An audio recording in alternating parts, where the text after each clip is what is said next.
मित्रों नमस्कार। इन दिनों एक बहुत ही महत्वपूर्ण विषय पर डॉक्टर अमरजीत सिंह जी के साथ हम चर्चा कर रहे हैं। हम भारत के विभाजन को जानने की कोशिश कर रहे हैं। तो जिन्ना को लेकर सर का बहुत ही महत्वपूर्ण कार्य रहा है, जिसके बारे में हमने कल चर्चा भी की थी और कल इस विषय में सर का इंट्रोडक्टरी लेक्चर भी रहा था। पर इंट्रोडक्टरी लेक्चर के साथ में ही सर ने कुछ बहुत महत्वपूर्ण संकेत दे दिए थे कि किस तरह से ये पूरी की पूरी जो कहानी है वो आगे बढ़ने वाली है। और सर ने वो सारी चीज़ें बताई थी कि जो जिन्ना के बारे में बताती हैं कि जिन्ना असल में थे क्या। तो अल्टीमेटली कल हम यहाँ तक पहुँचे थे कि जिन्ना एक बहुत ही महंगे इलाके में अपना बहुत बड़ा सा घर जो लंदन में है उसको बेचकर इंडिया फिर वो आते हैं और वहाँ अपने बहुत नज़दीक से मित्रों से कहते हैं कि मैं कुछ बहुत बड़ा काम करने के लिए जा रहा हूँ। तो जिन्ना फिर हिंदुस्तान आ चुके हैं और उसके बाद फिर 37 के जो इलेक्शन होने तय हुए थे वो इलेक्शन होते हैं और फिर उन इलेक्शंस के नतीजे आते हैं। तो उन नतीजों के बाद से एकदम जो जिन्ना है वो एकदम से बदल जाते हैं। उनकी दृष्टि एकदम से क्लियर हो जाती है, वो अपना एजेंडा पहचान लेते हैं एक तरह से। तो ये बहुत छोटा सा वक्फा है, हालांकि सर तो ये कहते हैं कि 37 से 47 तक का ही अपने आप में बहुत पूरा क्रूशियल समय है। पर इसमें भी अगर जो 37 के इलेक्शन देखें, उनके जो चुनाव के जो नतीजे हैं वो हमारे इस भारत देश की पूरी दशा दिशा को तय करने के लिए जो सबसे निर्णायक लम्हे हैं उनमें से वो एक हैं। सर तो ये कहते हैं कि पलासी की लड़ाई के साथ हमारा जो आज़ादी का आंदोलन था, राष्ट्रीय संघर्ष था, वो शुरू होता है और जिन्ना ने बहुत बाद में इसमें एंट्री की और उस तरह से उसने संघर्ष भी नहीं किया, पर किस तरह से पूरी चीज़ों को वो एक अलग दिशा में ले जाने में सफल रहा उसका हमें दंश तो है, दुख तो है, पर हाँ वो हमारे सामने देखते देखते घटित हुआ।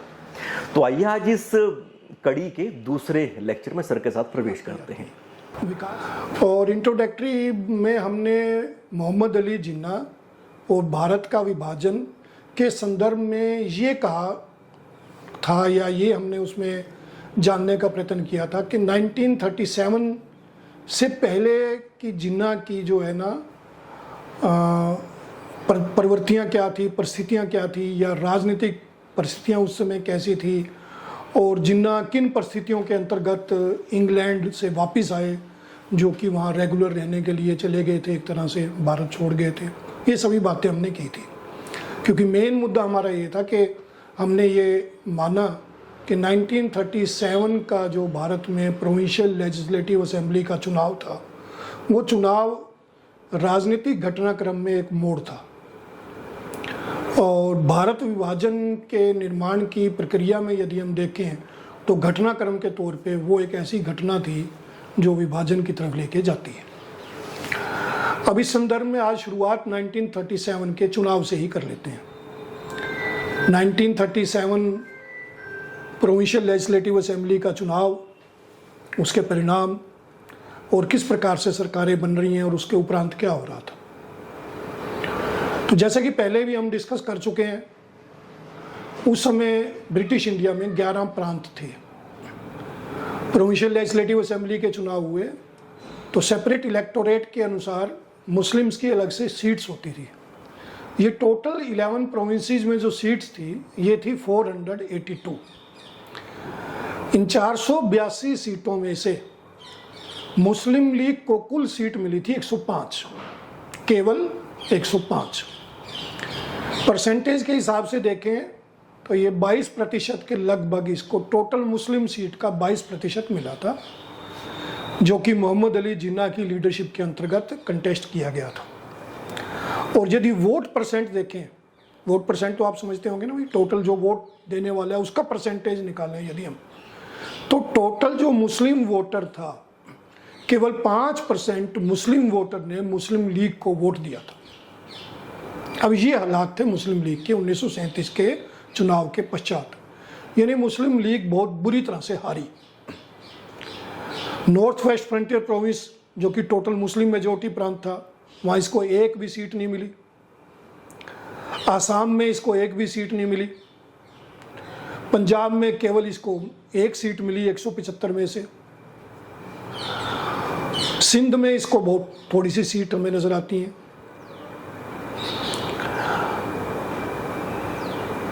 बंगाल में मुस्लिम लीग की परफॉर्मेंस कुछ कंपैरेटिवली हमें अच्छी नज़र आती है, या फिर मुस्लिम माइनॉरिटी प्रांतों में इसको कुछ सीट मिली, जैसे बॉम्बे और यूनाइटेड प्रोविंसेस। ये सही सीट कितनी थी इसका जहाँ जहाँ आवश्यकता पड़ेगी मैं इसको जिक्र करूँगा, आपको आवश्यकता जहाँ होगी वहाँ बात करूँगा।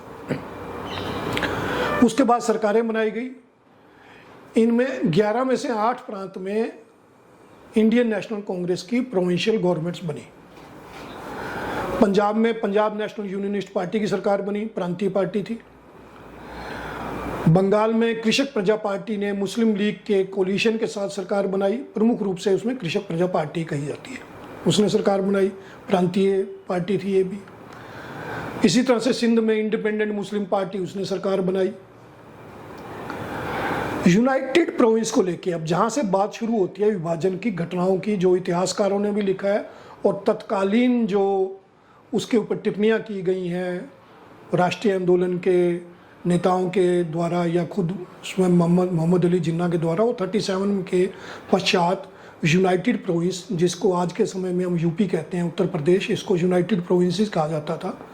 तो यूनाइटेड प्रोविंसेस में सरकार को लेके जो है ना ये मतभेद हुआ था, एक डिबेट है वहाँ पर। और ये मतभेद क्या था कि मुस्लिम लीग ने ऑफर किया था कि वो कोलिशन सरकार बनाएगी कांग्रेस मेजोरिटी में थी, वहाँ कंफर्टेबल मेजोरिटी में आई थी। 228 कुल लेजिस्लेटिव असेंबली की सीट थी, यूपी में 134 सीटें उसने जीती थी। सरकार बनाने के लिए उसको कोलिशन की आवश्यकता नहीं थी। मुस्लिम लीग को केवल 27 सीट मिली है। चौधरी खालकू जम्मन जो है ना उसके बड़े प्रोमिनेंट लीडर थे यूनाइटेड प्रोविंस के, या नवाब इस्माइल खां, राजाओं महमूदाबाद, ये प्रमुख नेता थे उस समय। तो इनके द्वारा से बातचीत की गई है, जो यूपी के उस समय कांग्रेस की लीडरशिप थी उनके साथ बातचीत हुई है कोलिशन सरकार बनाने के लिए। गोविंद बल्लभ पंत के साथ, मदन मोहन मालवीय के साथ और किदवई के साथ, रफ़ी अहमद किदवई के साथ बातचीत होती है। और जो यूपी की कांग्रेस की लीडरशिप थी वो लगभग इसके लिए तैयार भी थे, लेकिन कांग्रेस का जो मेन लीडरशिप थी जिसमें सबसे इम्पोर्टेंट नाम आता है जवाहरलाल नेहरू, जिसने खुल के इसका विरोध किया था। उनका कि इसकी आवश्यकता नहीं है क्योंकि हम मेजोरिटी में तो हम सरकार बनाएंगे, अपने आप बनाएंगे। हालांकि ऐतिहासिक दस्तावेज के तौर पे अगर देखा जाए तो ऐतिहासिक दस्तावेज ये बताते हैं कि चुनाव होने से पहले यूपी की कांग्रेस और यूपी के मुस्लिम लीग के बीच में कोई चुनावी समझौता नहीं हुआ था, ऐसा नहीं है।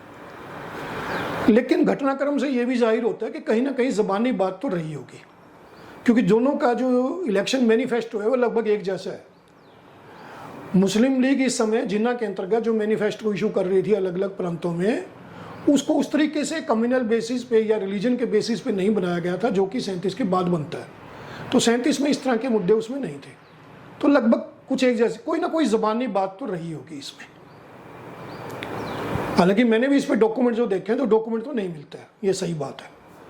और वो ये कह रहे थे कि हमारा तो कोई समझौता नहीं है। इससे संदर्भ में एक पुस्तक एक इतिहासकार ने जो लिखी, जो सबसे पहला इतिहासकार है ब्रिटिश हिस्टोरियन, उसका नाम है पेंडल मून, पुस्तक का नाम है डिवाइड एंड क्विट। उस पुस्तक में पेंडल मून ने लिखा कांग्रेस ने जो कुछ किया ये this was an fatal error and this became the prime cause of the partition of the India.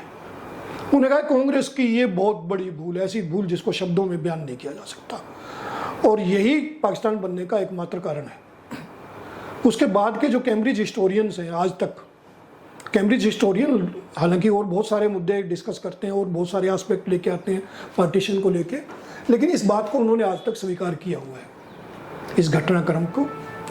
इसके अतिरिक्त और बहुत सारे डिस्कशन वो करते हैं। इसी तरह से शुरू के जो इंडिया के कुछ हिस्टोरियन राष्ट्रवादी, उन्होंने भी इसको स्वीकार किया। पाकिस्तान के हिस्टोरियन वैसे तो लगभग टू नेशन थ्योरी के आधार पर लिखते हैं सब कुछ पाकिस्तान के निर्माण के बारे में, लेकिन इस घटना को उन्होंने भी महत्वपूर्ण माना है। हालांकि उनके लिए टू नेशन थ्योरी अधिक महत्वपूर्ण थी। तो वो तो ये कहते हैं कि कांग्रेस ने साबित कर दिया कि सही मायनों में वे भारत में दो ही राष्ट्र हैं, कांग्रेस हिंदुओं की जमात थी इसलिए वो ऐसा कर रही थी। यद्यपि बाद के मार्क्सवादी भारत के जो इतिहासकार हैं वो इस बात को स्वीकार नहीं करते, वो कहते हैं कि कांग्रेस की गलती नहीं थी। क्योंकि कोई समझौता हुआ ही नहीं था। नेहरू को बचाने का प्रयत्न मार्क्सवादी इतिहासकारों ने किया है। मुझे निजी तौर पर ऐसा लगता है कि गलती है, बहुत बड़ी गलती है, जिसके लिए कांग्रेस को माफ़ नहीं किया जा सकता। ये सही बात है कि समझौता नहीं था, कागजी कोई समझौता नहीं था, लेकिन आप किस बात के लिए लड़ रहे थे? भारत की आज़ादी के लिए। कॉन्स्टिट्यूशनल रिफॉर्म हो रहे हैं, उसके अंदर आप हिस्सा ले रहे हैं, भारत की आज़ादी के लिए आप लड़ रहे हैं। तो भारत की आज़ादी के लिए लड़ रहे हैं तो आप सभी को साथ लेके चलेंगे। एक पॉलिटिकल पार्टी किसी भी कारण से उसने अलग पार्टी अपनी बना ली है, तो आपको अगर वो ऑफर कर रहे हैं तो आप उनको साथ ले लीजिए और धीरे धीरे उनको मनाने का प्रयत्न कीजिए। तो आपने एक बहुत बड़ी भूल कर दी, चूक कर दी आपने, जिसके कारण से पाकिस्तान के निर्माण की प्रक्रिया हुई। लेकिन अब मैं एक बात और यहाँ पे कहना चाहता हूँ, जो अधिकतर और इतिहास की पुस्तकों में, इतिहास में लेखन में आपको नज़र नहीं आएगी। मैंने जितना इस पे लेखन कार्य किया और जितने मैंने डॉक्यूमेंट्स देखे, तो कांग्रेस की तो भूल है, और कांग्रेस ने तो इसके बाद भी बहुत सारी भूल की है। विकास कोई एक भूल नहीं है, जहाँ जहाँ आवश्यकता पड़ेगी हम इसका जिक्र करेंगे, भूल होती रही है। या ब्रिटिश जो है अपने इंटरेस्ट को साधने के लिए मुस्लिम लीग का साथ दे रहा था, ये भी ठीक है। या अपने इंटरेस्ट को पूरा करने के लिए आने वाले समय में उसके स्ट्रेटेजिक इंटरेस्ट, उसके इकोनॉमिक इंटरेस्ट, उसके मिलिट्री इंटरेस्ट बने रहे, इसलिए वो इस तरह के एक्शन कर रहे थे, ये सही है, इससे इनकार नहीं है। लेकिन यहाँ एक बहुत बड़ी बात है जो मैं कहता हूँ जिस पर ध्यान देना चाहिए, वो है मोहम्मद अली जिन्ना। जिन्ना साहब क्या कर रहे थे? क्योंकि मेन आर्किटेक्ट तो वो है। अब जिन्ना क्या कर रहा था? जिन्ना 37 के चुनाव से पहले क्या कर रहे थे, 37 के चुनाव के एकदम बाद क्या कर रहे थे? क्योंकि ये तो जिन्ना को भी समझ में आ गया। इसीलिए मैंने अब बैकग्राउंड आपको बताई थी जिसका आप जिक्र कर रहे थे। बैकग्राउंड मैंने इसलिए बताई थी क्योंकि अगर आपको ध्यान हो, मैंने आपसे डिस्कस किया था कि जिन्ना 1934-5 में जब लंदन से चला था और उसने अपना आलीशान मकान बेच दिया था, तो वहाँ ये चर्चा हुई थी कि मोहम्मद अली जिन्ना एक बहुत बड़े मिशन पे जा रहा है। और उसने स्वयं भी कहा था मैं तो बहुत बड़े मिशन पे जा रहा हूँ, जिसको मैंने कोट भी किया था। जब उसको फेयरवेल दिया गया तो उसके एक कोलीग ने, उसका शानदार फर्नीचर था ऑफिस में, तो उसने कहा था कि भाई मुझे आप दें, आप बताएं क्या कीमत है। तो जिन्ना, जो कि बहुत कम ऐसे करते हैं, जिन्ना के करैक्टर में नॉर्मली ऐसा मिलता नहीं है हमें, लेकिन जिन्ना ने उसको कहा नहीं मैं तो एक बहुत बड़े मिशन पे जा रहा हूँ, ये सामान आप रख लो, इसका कुछ देने की जरूरत नहीं है। उसने पेमेंट नहीं ली उससे। तो जिन्ना एक बहुत बड़े मिशन पे आ रहा है, तो जिन्ना तो पहले से ही तैयार है भाई। इसलिए जिन्ना की तरफ ध्यान देना बहुत जरूरी है, क्योंकि जिन्ना ही मेन आर्किटेक्ट है। और 37 में जो कुछ हुआ उसके बाद जो कर रहे हैं, इन सभी बातों के साथ साथ हमें जिन्ना को बड़े ध्यान से देखना है, जिन्ना ने क्या किया। और ये मैं इसलिए भी नहीं कह रहा हूं कि भी जिन्ना की बहुत बड़ी सफलता होगी या जिन्ना ही सब कुछ कर रहा था, एकमात्र था, नहीं। मैं इसको पढ़ रहा हूं, मेरा नजरिया है भारतीय राष्ट्रीय आंदोलन, मैं उस नजरिए से देख रहा हूं इसको। अब भारतीय राष्ट्रीय आंदोलन वैसे तो आप स्कूलों में पढ़ते रहे हो, कॉलेज में पढ़ते रहे हो भी 1857 की क्रांति हुई या 1885 से शुरू हुआ। मैं तो एक इतिहासकार के तौर पे मानता हूं कि भारतीय राष्ट्रीय आंदोलन 1757 में शुरू हुआ। प्लासी के युद्ध में हमने यही कहा था ना, भी हम लड़ाई लड़ेंगे, भी आपको शासन स्थापित नहीं करने देंगे। हम कामयाब नहीं हुए, उसने स्टेट बना ली।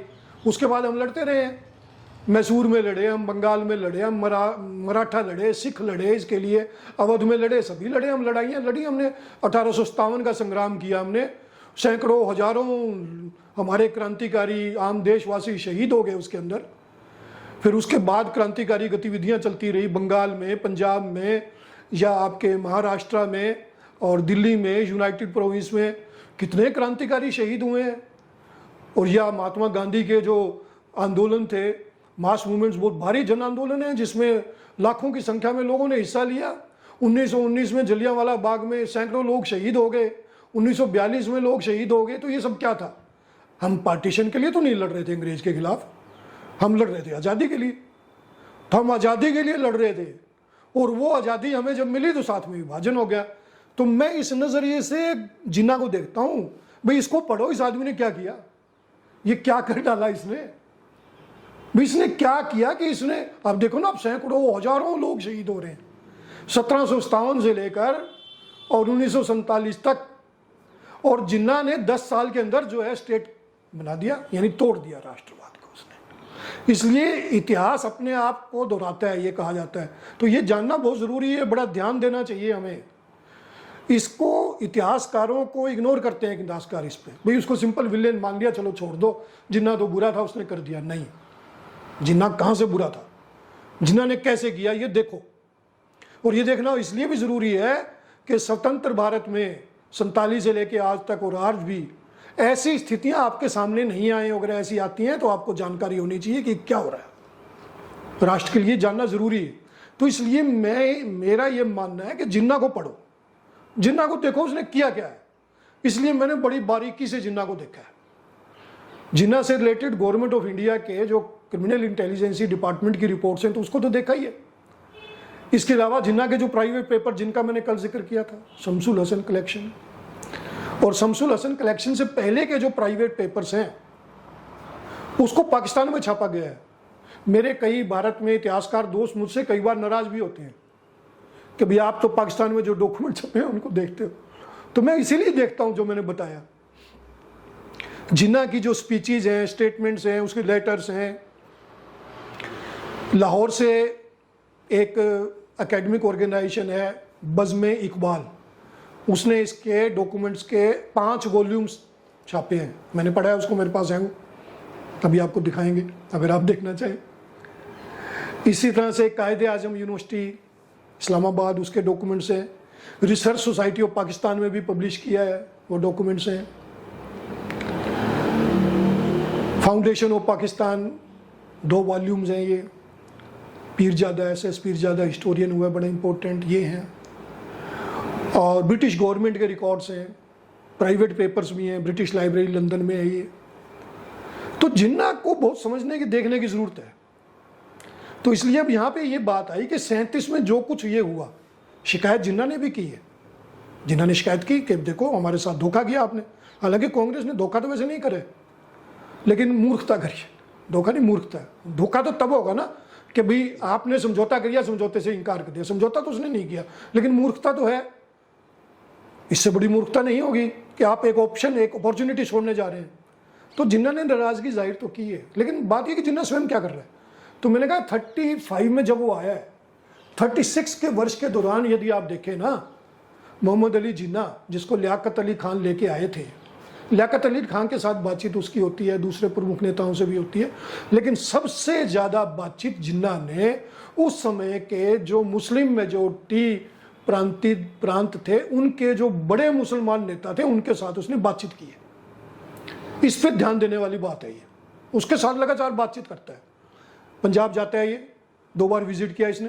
पंजाब के बहुत बड़े नेता हैं, सर फजले हुसैन, सर सिकंदर हयात खां। फजले हुसैन ये प्रमुख थे, लेकिन इलेक्शन के दौरान ही इनका स्वर्गवास हो गया था और सिकंदर हयात खां आगे बने। बहुत कोशिश की उसने, बड़ा मनाया इनको कि आप मुस्लिम लीग में आ जाएं, अपनी पार्टी को समाप्त करें और मुस्लिम लीग की पार्टी, और आप ही सबसे बड़े नेता होंगे मुस्लिम लीग के। मना करते हैं दोनों, वो कहते हैं नहीं आप जाओ यहाँ से, आपके साथ हमारा संबंध नहीं। और वो ये बताते हैं कि कम्युनल पार्टी है, प्रांतीय पार्टी है, वो इसके साथ जुड़ना नहीं चाहते हैं। 1936 के वर्ष के एंड में जब ये जिन्ना वहाँ पे गए हैं और जब स्टेशन पे इसको उसके मित्र को छोड़ने आए हैं, जिसके मियाँ बशीर अहमद है, तो जिन्ना ने आके चिट्ठी ली है, लिखी है उसको लियाकत अली खान को, और काफ़ी नाराज़ होता है। कहता मियाँ फजले हुसैन अपने आप को समझता क्या है, मैं इसको समाप्त कर दूंगा। और फिर ये भी लिखा है, जब ये छोड़ने आए हैं स्टेशन पे तो 10-15 लोग ही हैं सिर्फ इसके लाहौर पे, तो कहता है कि पंजाब ही सच ए होपलेस प्लेस, आई शैल नेवर विजिट पंजाब। बड़ी बेइज्जती महसूस की इसने। फिर 15 आदमी आ रहे हैं, वापस आ गया। इसने छोटा सा ग्रुप था एक जो अर्बन इलीट थी, थोड़े बहुत, मियाँ बशीर अहमद है और या मोहम्मद इकबाल है, उसको प्रेसिडेंट बनाया कांग्रेस का। और इवन छोटी जो पार्टियां थी ना, मुस्लिम अहरार हैं जो इस तरह के, उन्होंने भी इसको समझौता करने से इनकार कर दिया था, कोई इसके साथ नहीं है। इसी तरह से फिर इसने बंगाल के जो सबसे बड़ा मुस्लिम नेता है उसके साथ बातचीत की है, फजलुल हक, कृषक प्रजा पार्टी, उसने भी मना किया, कहा नहीं आपके साथ नहीं समझौता करेंगे, कम्युनल पार्टी। इसी तरह से इसने नेशनल एग्रीकल्चरिस्ट पार्टी जो है, जो यूनाइटेड प्रोविंस की है, उनके साथ भी बातचीत करने की कोशिश की, उनको मनाया, वो भी नहीं माने। वहाँ भी छोटा सा मुस्लिम लीग का इसने अलग से ग्रुप बनाया। राजा महमूदाबाद है, बड़ा यंग लीडर है वहाँ पे, लियाकत अली खान उसमें थोड़ा बहुत पार्टिसिपेट करते हैं। या उसके बाद चौधरी खालकुजमन है, उसको वो बनाया, प्रेसिडेंट बनाया। इसी तरह से सदाउल्ला खान, आसाम में, हालांकि मुस्लिम मेजोरिटी नहीं था, लेकिन उसका जो एरिया बंगाल के साथ था वो काफ़ी मुस्लिम पॉपुलेशन है। सैलेट डिस्ट्रिक्ट, सदाउल्ला खान बहुत बड़ा नेता है वहाँ पे। सदाउल्ला खान ने भी मना कर दिया, नहीं करा समझौता इसके साथ। Then Hidayatullah Khan Sindh, independent Sindh party, मना किया उसने, कोई समझौता नहीं किया इसने। यानी Muslim majority provinces, North West Frontier Province में खुदाई खिदमतगार साफ साफ कांग्रेस के साथ थे, मना किया उन्होंने। जिन्ना ने अपनी पूरी जान लगाई है, जिन्ना पूरी कोशिश कर रहा है, क्योंकि जिन्ना वहां से कह के चला था बड़े मिशन पे जा रहा हूं मैं, तो बड़ा मिशन क्या है ये ध्यान क्यों नहीं दे रहे इतिहासकार यहाँ पे लोग। और कांग्रेस ने तो बहुत ही ज़्यादा लापरवाही करी है। ये क्या कर रहे थे जिन्ना ने पूरी जान लगाई अपनी, समझौता नहीं हुआ तो उसने अलग से मुस्लिम, छोटी छोटी मुस्लिम लीग पार्टियां खड़ी कर ली और वो हार गया। उसको ये पहले से अंदाजा हो गया था, जिन्ना को अंदाजा हो गया था कि वो हार रहा है। अब यहाँ पे जो जिन्ना की नाराजगी है, मैंने अपनी पुस्तक में लिखा है, आप कभी देखेंगे तो लाइनें आपको दिखाऊंगा। मेरी जो पुस्तक है जिन्ना एंड पंजाब, उसमें मैंने लिखा है, और भी कहीं 1-2 आर्टिकल्स भी हैं, उसमें भी मैंने बात लिखी है, इसको मैंने डिबेट किया है। तो वो डिबेट करते हुए मैंने जो लिखा है वो बात ये है कि जिन्ना जो है ना वो कांग्रेस से नाराज जरूर है, लेकिन उससे ज्यादा वो इस बात की तरफ ध्यान दे रहा है कि तुझे हराने वाले तो मुसलमान हैं, हराने वाले मुसलमान हैं। मुसलमान नेता आपके साथ नहीं, मुस्लिम लीग के साथ है ही नहीं मुस्लिम नेता। आम जनता किसको मान रही है, ये नेताओं से क्यों बात कर रहा था, क्योंकि आम जनता किसकी मानती है, उनकी मान रही है। तो इसको लगा भाई इतना तो तुम्हारे पास जो है वो समय भी नहीं, या इतना तौर तरीका है नहीं कि सीधे सीधे लोगों के पास पहुंचो, आम मुसलमान, तो उनके नेताओं को ही ले लो, वो नेता मान नहीं रहे हैं। तो ना तो आम जनता आपके साथ है, आम जनता मतलब आम मुसलमान आपके साथ नहीं है। फिर मुस्लिम लीडर जो बड़े कद में, इससे बड़े नेता हैं ये, बहुत बड़े नेता हैं ये, बड़े बड़े नाम हैं जो मैंने आपको बताया है, सिकंदर हयात खां, फजले हुसैन, फजलुल हक, या हिदायतुल्ला खान, सदाउल्ला, ये बड़े नाम है, ये इसके साथ नहीं है। तो बड़े जो मुसलमान नेता हैं, भारत का मुसलमान जिनको बड़ा नेता अपना मानता है, वो मुस्लिम लीग में नहीं है। फिर कांग्रेस तो आपके साथ है ही नहीं है, और ब्रिटिश समर्थन करेगा नहीं करेगा तो मुद्दा बाद में आएगा। तो जिन्ना इसको बहुत अच्छी तरह से समझ गए थे, जो कांग्रेस की समझ में नहीं आ रहा था। ये मैंने लिखा है वहां पे, मैं ये आर्ग्यू कर रहा हूं, ये जिन्ना समझ गया है।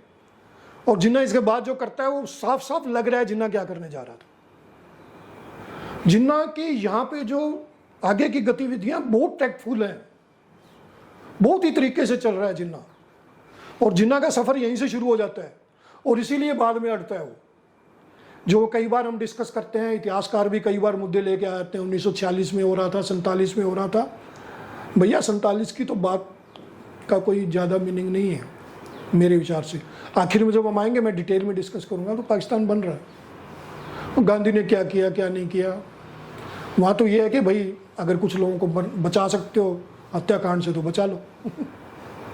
तो पाकिस्तान, तो यहाँ जो चीज़ है, यहाँ जिन्ना क्या कर रहा था, तो 36 में उसने कोशिश करके देख ली, 37 में हार गया, उसे मालूम था वो हार रहा है, अब वो कर क्या रहा है। जब 1931 से 35 तक ये साहब जब लंदन में थे, मोहम्मद इकबाल भी उस समय काफ़ी समय लंदन में रहे, और मोहम्मद इकबाल ने सन 1931 के मुस्लिम लीग के इलाहाबाद सेशन में अलग से मुस्लिम स्टेट की बात की थी, और उसने 2 नेशन थ्योरी को वहाँ लेके आए थे। फिर 1933 में तो ये चौधरी रहमत अली और उसके साथी कैम्ब्रिज यूनिवर्सिटी, इन्होंने भी एक पंपलेट निकाल दिया था, जो भी था, लेकिन जिन्ना ने कभी उनको रिस्पॉन्स नहीं कराया। मोहम्मद इकबाल इसको लगातार मिलते रहे हैं, इसके रिकॉर्ड है, खुद मोहम्मद अली जिन्ना बताते हैं। मोहम्मद अली जिन्ना ने कभी रिस्पॉन्स नहीं कराया उसको, इस मुद्दे पे वो बात करता है हमेशा इसके साथ। चौधरी रहमत अली को कोई रिस्पॉन्स नहीं कराया इसने। मोहम्मद इकबाल को फिर बाद में प्रेसिडेंट बनाया, वो भी मजबूरी में है। आप देखें ना किसके साथ बात करी उसने बात करी फजले हुसैन से, बहुत खुशामद करी है। फजले हुसैन को कहा आप भारत के सबसे बड़े मुस्लिम नेता हो, खुद अपने आप को न कह के उसको कह रहे, वो तभी नहीं माना, मजबूर होकर इकबाल को बना दिया मोहम्मद इकबाल। तो मोहम्मद इकबाल की 2 नेशन थ्योरी नहीं मान रहे हो। हाँ, मुस्लिम्स के लिए किया जाए ये तो कह रहे हैं जिन्ना, फिर इसी मोहम्मद इकबाल ने चुनाव के जब नतीजे आ गए तो इसके 2 लेटर्स है, ब्रिटिश आर्काइव्स या ब्रिटिश लाइब्रेरी लंदन में ये मिलते हैं, रिकॉर्ड में है ये, और जो ये लाहौर से पब्लिश किए गए डॉक्यूमेंट्स उसमें भी मिलता है ये 2 चिट्ठियाँ ये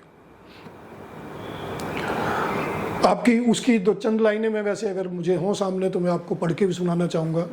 जिन्ना ने इस लेटर को, हालांकि तत्काल जवाब तो जिन्ना ने इन लेटर्स का भी नहीं दिया,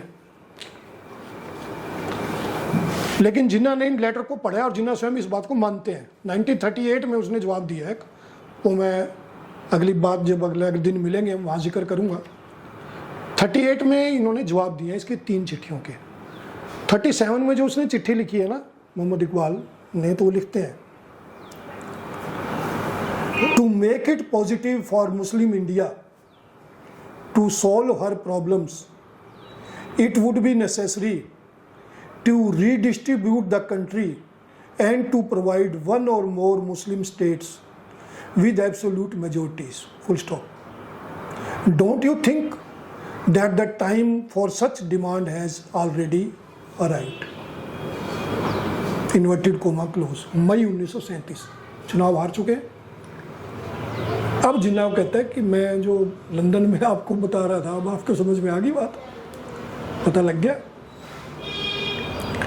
फिर जून 37 में फिर लिखते हैं, क्योंकि जवाब नहीं दे रहा है जिन्ना। जिन्ना तो सोच रहा है ना भाई करना क्या है, जिन्ना जल्दी से बताता नहीं है अपनी बात को। I know you are a busy man, but I do hope you would not mind my writing to you so often, as you are the only Muslim today to whom the community has a right to look upon for safe guidance through the storm which is coming. तीसरी चिट्ठी के बाद वो अपनी जब अगली बात होगी वहां मैं रखूंगा। जिन्ना ने फिर जवाब दिया है इनको। जिन्ना यानी जिन्ना 37 में 2 नेशन थ्योरी की तरफ मुड़ चुके हैं। 2 नेशन थ्योरी की तरफ जिन्ना मुड़ गए 37 के चुनाव के बाद। जिन्ना का माउंट प्लेजेंट रोड बॉम्बे में जो उस समय मकान है, 37 का चुनाव हो रहा है तो इसके बाद ज़्यादा स्टाफ नहीं था। चुनाव के रिजल्ट आने के बाद इसने सेक्रेटरी रखा है और फिर चिट्ठियां लिखनी शुरू की हैं। फिर ये बातचीत करनी शुरू करता है और उन सभी नेताओं से इसने बातचीत करनी शुरू कर दी जिन्होंने इसकी बात मानने से इनकार कर दिया था और जिनके बारे में इसने ये भी कहा था कि मैं इनसे कभी बात नहीं करूंगा, मैं कभी आऊंगा नहीं, उन्हीं से वापस बात कर रहा है। अब यहां देखें ना जिन्ना क्या कर रहा है। मैंने कहा ना बहुत ध्यान देने वाली बात है, ये हिस्टोरियन इस पर ध्यान नहीं दे रहे हैं। जिन्ना उन्हीं से बात कर रहा है क्योंकि उसको मालूम था कि जो प्रांत के मुसलमान पार्टियां हैं और प्रांत के मुस्लिम नेता हैं, मेजोरिटी मुसलमान, तो लोग इनको मानते हैं। अगर ये मुस्लिम लीग के आ गए तो आपका काम बन गया। अगर ये मुस्लिम लीग में आ गए तो आपका काम बन गया। इसलिए उनके साथ बातचीत करनी शुरू करते हैं। ये उनको लेटर्स लिख रहे हैं, उनके बारे में बात करते हैं। लियाकत अली खान के अतिरिक्त इनके और एक विश्वास पात्र शब्द कहा जा सकता है। वैसे जिन्ना अपनी पूरी बात किसी को नहीं बताते थे। गांधी अपनी बातों को साझा करते थे, शेयर करते थे प्यारेलाल के साथ, महादेव देसाई के साथ, या आवश्यकता पड़ने पे पटेल के साथ, वल्लभ भाई पटेल के साथ, लेकिन जिन्ना नहीं करते थे ऐसा, जो हमें कई जगह मिलता है। जिन्ना ज़्यादा शेयर करते नहीं है बात अपनी, लेकिन बाद में काफ़ी लेटर्स मिलते भी हैं। तो जिन्ना का जो विश्वास पात्र इसके अतिरिक्त अगर मुझे नज़र आता है कोई है या जिसका काफ़ी उन्होंने हेल्प ली है, वो बड़ा यंग व्यक्ति है, राजा ऑफ महदूदाबाद, यूपी में एक बहुत बड़ी रियासत थी, काफ़ी बड़ा लैंडलॉर्ड है ये। फैमिली बैकग्राउंड के तौर पे अगर देखें तो पर्शिया से संबंध रखते हैं ये, इनके पूर्वज जो थे, और बहुत रिच भी है, बहुत पैसे वाला है। इससे पैसा भी बहुत दिया मुस्लिम लीग को उस समय। इसको ऑनरेरी जनरल सेक्रेटरी उसने बनाया है। ये जिन्ना को अंकल कह के बोलता है, जिन्ना इसको बेटा मानते हैं। बहुत कम ऐसे हमें नज़र आते हैं जिन्ना के पब्लिक लाइफ में जिनको जिन्ना ने बेटा या बेटी माना है, तो जिन्ना इसको बेटा मानते हैं। तो जिन्ना की इसके साथ भी बातचीत है, जिसके रिकॉर्ड हमें उसकी जो पर्सनल प्राइवेट पेपर्स हैं उसमें मिलते हैं, हमें ये रिकॉर्ड में लेटर्स नहीं है ज़्यादा, लेकिन उसके पर्सनल रिकॉर्ड्स में मिलते हैं। और 1937 का जिसका जिक्र हम अगले बार करेंगे, वहाँ पे जो सेशन होता है ऑल इंडिया मुस्लिम लीग का 1937 अक्टूबर लखनऊ में, तो वहाँ पे इसी के घर पे वो ठहरे हुए हैं। तो उसके तो लियाकत अली खां है, या फिर उसके बाद आपके राजा महदूदाबाद हैं, चौधरी खल्क जमन है, जिनके बातचीत होती है। ये तो पहले से ही मुस्लिम लीग के साथ है इसका। या HS सोहरावर्दी बंगाल में मुस्लिम लीग ने कुछ सीटें जीत ली थी, तो इनके साथ बातचीत होती है। लेकिन बाद में तो चुनाव के बाद इन्होंने उन सभी नेताओं से बातचीत करने कोशिश करनी शुरू की है। तो अब ये इस बात के लिए नहीं थे कि मैं तो बात नहीं करूंगा, मेरे को रिस्पॉन्स नहीं कर रहे। और उसी के आधार पे फिर इन्होंने 37 में ऑल इंडिया मुस्लिम लीग का सेशन किया है लखनऊ में। और वो सेशन अपने आप में ही बहुत सोचे समझे तरीका टैक्टिक है, वो बहुत ज़बरदस्त। तो चुनाव के बाद से जिन्ना ने कर दिया है, तो इसलिए मैं कह रहा हूँ कि जिन्ना की तरफ ध्यान दे, जिन्ना कर क्या रहे हैं यहाँ। तो पाकिस्तान के निर्माण की प्रक्रिया तो 37 के रिजल्ट के बाद शुरू हो गई है जिन्ना की तरफ से। और जिन्ना ने 2 नेशन थ्योरी को, उसने इसमें जिन्ना के लेटर्स यदि हम देखें ना, जो लाहौर से पब्लिश किए गए हैं, तो उसने उन लेटर्स में, अपने उन स्पीचेस में चौधरी रहमत अली के जो पंपलेट है ना, उसके ऊपर भी कमेंट किए हैं, जो कि उसने आज तक नहीं करे थे, जिसमें उसने पाकिस्तान, हालांकि पाकिस्तान शब्द का प्रयोग तो जिन्ना ने बहुत बाद में किया है। 47 में भी उसने पाकिस्तान शब्द का प्रयोग नहीं किया, उसको लाहौर रेजोल्यूशन कहा है। ये बाद में हम चर्चा करेंगे जहाँ ज़रूरत आएगी। लेकिन चौधरी रहमत अली का जो पाकिस्तान के उसके जो पंपलेट थे, प्रपोजल थे, उस पर इसने कमेंट करे हैं। मोहम्मद इकबाल पे कमेंट किए हैं, और मोहम्मद इकबाल को 38 के शुरू में जवाब दिए हैं 2 बार, उनके मृत्यु से कुछ समय पहले। अप्रैल 1938 में उनका शायद स्वर्गवास हो जाता है, उससे पहले उसको जवाब भी देते हैं, बातचीत कर रहे हैं। तो ये 2 नेशन थियरी के संदर्भ, ये सारा कुछ उस रास्ते में चल पड़ेगा ये मोहम्मद अली जिन्ना। तो ये पाकिस्तान के निर्माण की प्रक्रिया जो है यहाँ पे शुरू हो गई है 1937 में, क्योंकि उसने देख लिया कि उसको सीटें कम मिली हैं बहुत ज़्यादा। वो पता ही, प्रोविंशियल पार्टी जीती थी। एंड जो हम करते हैं वहाँ मैं थोड़ा सा डाटा आपको बता देता हूँ, जो सारी चर्चा के दौरान मैं नहीं बता सका आपको।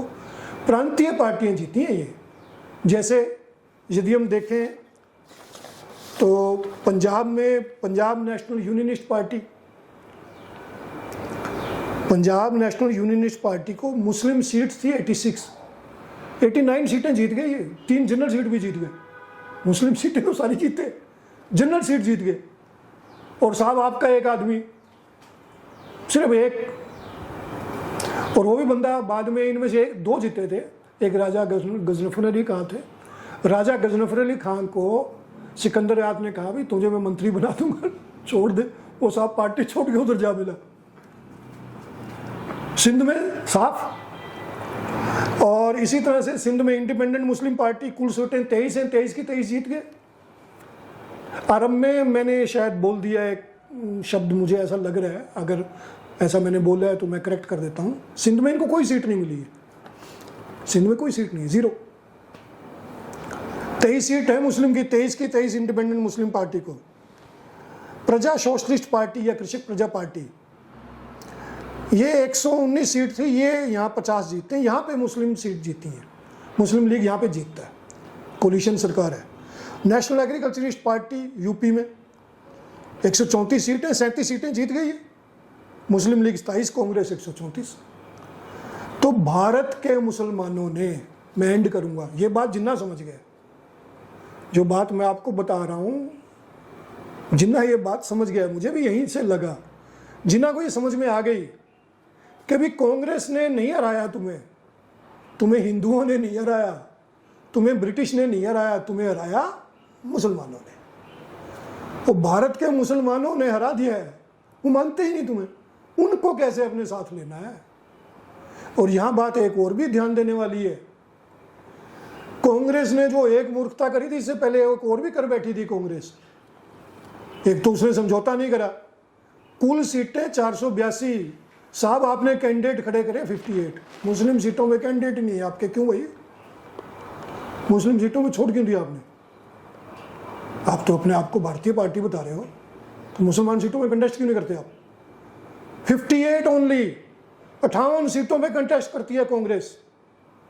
आज की डेट में भी किसी राजनीतिक दल के स्ट्रेटेजी के हिसाब से यदि आप देख लें, सर्वथा गलत। मुस्लिम सीटों में आप 58 कैंडिडेट केवल, और आपके आदमी जीते 26। तुमसे तो मुस्लिम लीग ही अच्छी है, 26 कैंडिडेट जीत रहे हैं सिर्फ आपके। तो भारत के मुसलमानों ने मुस्लिम लीग को रिजेक्ट किया, कांग्रेस को भी रिजेक्ट किया। भारत के मुसलमानों ने प्रांतीय पार्टियों को स्वीकार किया। इसलिए जिन्ना ये देख रहा था, अभी ये प्रांतीय पार्टियां क्या दे रही हैं जो मैं नहीं दे रहा, इनके माध्यम से अब मैं चलूंगा, ये इंपॉर्टेंट है। उसने समझ लिया कि मैं इनके माध्यम से चलूंगा, इसलिए इनके साथ बातचीत कर रहा है। एक बार ये तेरे साथ आ गए तो जनता तो अपने आप तेरे साथ है। भाई कितनी बड़ी बात उसने करी है, कितनी बड़ी बात की है। तो उसने पाकिस्तान के निर्माण का काम शुरू कर दिया यहाँ पे। तो ये 37 के चुनाव कैसे हुए, सीटें क्या थी, कैसे हारे जीते, मैंने इनके ऊपर ज़्यादा चर्चा नहीं की है। तो मैंने थोड़ा सा बताया जहाँ आवश्यकता थी, सीट कितनी थी, कैसे हारे, कोलिशन की बात भी मैंने बताई है। मेरी मेन चर्चा थी जिन्ना पे। जिन्ना क्या कर रहा है उसको समझें, उसको देखें, और जिन्ना को क्यों समझें, क्यों देखें, मैंने ये भी बताया है। ये जानना बहुत ज़रूरी है। 200 साल की लड़ाई लड़ी हमने, और 200 साल की लड़ाई में ये आदमी पाकिस्तान बना के चला गया, तो इसको समझना बहुत ज़रूरी है। तो आज की बातचीत हम यहाँ पे समाप्त करते हैं। कल उसके बाद जिन्ना का जो अगला कदम है, पाकिस्तान निर्माण की जो अगली प्रक्रिया है, या भारत विभाजन, भारत के विभाजन की, कैसे भारत का विभाजन हो रहा है और जिन्ना उसमें क्या कर रहा है, उसके संदर्भ में हम कल दोबारा बातचीत करेंगे।